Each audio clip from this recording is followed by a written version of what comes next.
অনেক দিন ধরেই চিন্তা করতেছি যে মেহেদি দেবো মাথায়, কিন্তু সময় বাগর দেওয়া হয় না। সময় পাই না, বুঝছেন?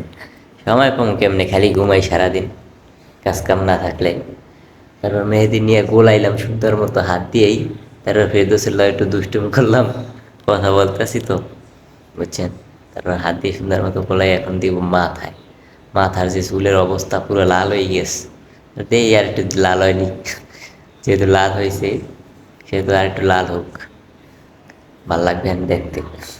নাইলে একবারে হালকা হালকা লাল ভাল লাগে না। তেল দিই নেই, এই কারণে লাল হয়ে গেছে। সুন্দর মতো দিলাম, বাড়িতে যা আছে সবই দিয়ে দিলাম মাথার উপরে ঢাললে একবার। এখন টাকলায়ও নাকি টাকলার মাথায়ও দেবে। আমরা এখন আমি এখন টাকলা মতোই দিব দেওয়ার লাগি আর কি চিন্তা ভাবনা করতে আছি। এখন মেহেদিটা দেওয়া শেষ, প্রায় শেষ পর্যায়ে। এখন সুন্দর মতো আমি হাত দিয়ে ই করবো, রেস্টে থাকবো তো 1 ঘন্টার মতো, শুকাইলে তারপর মাথা ধুমু। তাই হাতটা ধুয়ে নিলাম। আরে আল্লাহ, হাতের অবস্থা পুরোই লাল হয়ে গেছে, ঘামাই গেছি দিতে দিতে, বুঝছেন?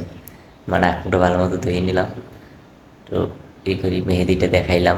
আমার মাথা শুকিয়ে গেছে, 1 ঘন্টার মতো আসিলাম। এখন মাথাটা ধুমু সুন্দর মতো, ধুইলাম। মাথা দিয়ে কি বের হইছে রে বালা আই! এখন মাথায় শ্যাম্পু দেব। এই শ্যাম্পু এই মেহেদির লগেই শ্যাম্পু, মেহেদির শ্যাম্পুই।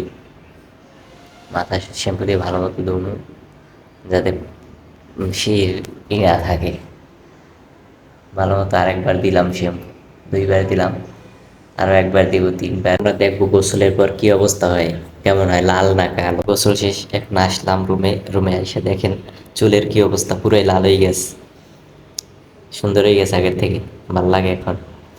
এখন মাথায় ব্যান্ডা দিলাম। সবাই ভালো থাকবেন, পরবর্তী ভিডিওতে দেখা হবে।